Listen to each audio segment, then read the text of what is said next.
بسم اللہ الرحمن الرحیم۔ ناظرین کرام السلام علیکم ورحمۃ اللہ وبرکاتہ۔ ناظرین کرام، کیا آپ کو معلوم ہے کہ موغلی کا کردار کس حقیقی شخصیت سے متاثر ہے؟ موغلی کا کردار دنیا بھر میں معروف ہے۔ ایسا کون سا فرد ہوگا جس نے جنگل بک، فلم یا کارٹون میں موغلی کے کردار کے بارے میں سنا نہیں ہوگا؟ برطانیہ کے ادیب جوزف روڈیارڈ کپلنگ کی 1894 میں شائع ہونے والی کتاب دا جنگل بک کا یہ کردار ڈزنی اسٹوڈیوز کی مہربانی سے دنیا بھر میں مشہور ہو چکا ہے۔ مگر کیا آپ کو معلوم ہے کہ بھیڑیوں میں پرورش پانے والا یہ کردار افسانوی نہیں بلکہ ایک حقیقی شخصیت سے متاثر ہے؟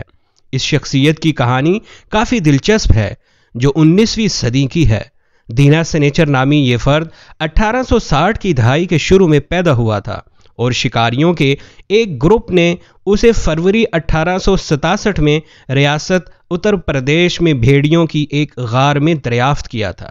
اسی شخص نے جنگل بک کے مصنف کو متاثر کیا تھا، جس کے بعد کتاب تحریر ہوئی، مگر حقیقی کہانی اتنی پرمسرت نہیں جتنی موغلی کی تھی۔ جب 6 سال کی عمر میں دینا سنیچر کو شکاریوں نے دریافت کیا تو وہ کھڑے ہو کر چل نہیں سکتا تھا، بلکہ چاروں ہاتھوں پیروں پر کسی جانور کی طرح چلتا تھا اور بھیڑیوں کے ایک غول کا حصہ تھا۔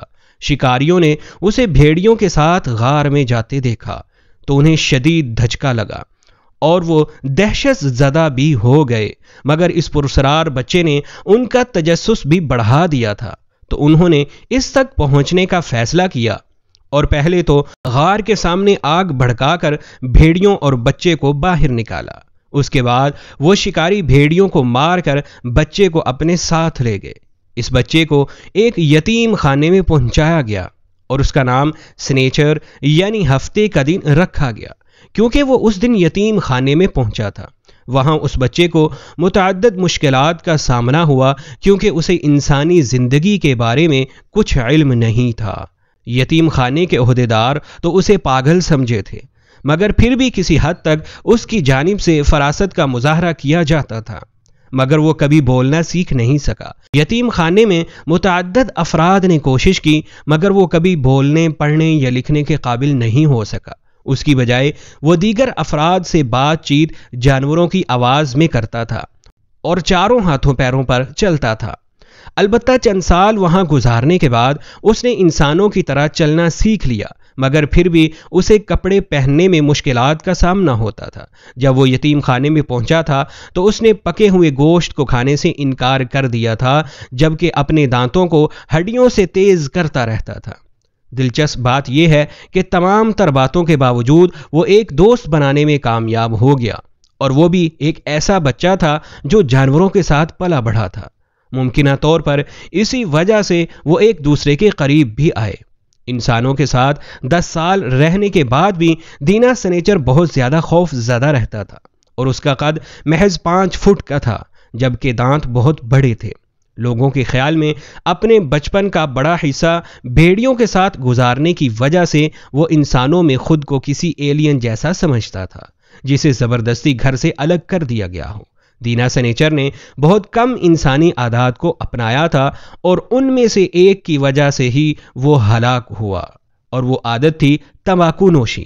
متعدد افراد کا ماننا ہے کہ تمباکو نوشی کے نتیجے میں وہ تپدق یعنی ٹی بی کا شکار ہو گیا تھا۔ اسی بیماری کے نتیجے میں 1895 میں 29 سال کی عمر میں وہ دنیا سے چل بسا۔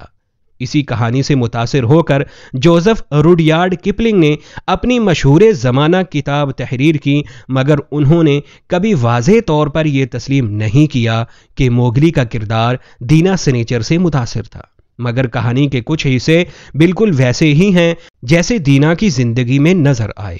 البتہ موغلی کے برعکس دینا نے اپنی مرضی سے جنگل کو نہیں چھوڑا تھا، بلکہ اسے زبردستی انسانی معاشرے کا حصہ بنایا گیا۔